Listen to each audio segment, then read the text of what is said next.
మారాలాంటి నా చేదైన జీవితాన్ని మధురముగా మార్చిన దేవా, నీకే వందనాలయ్యా.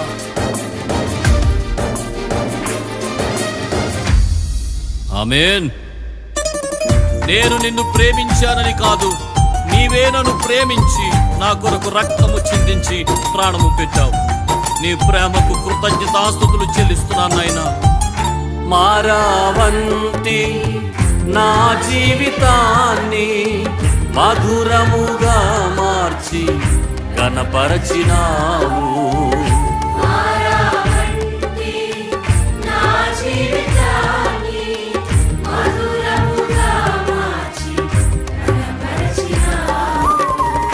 నా ప్రేమ చేత కాదు, నీవే నన్ను ప్రేమించి, నా ప్రేమ చేత కాదు,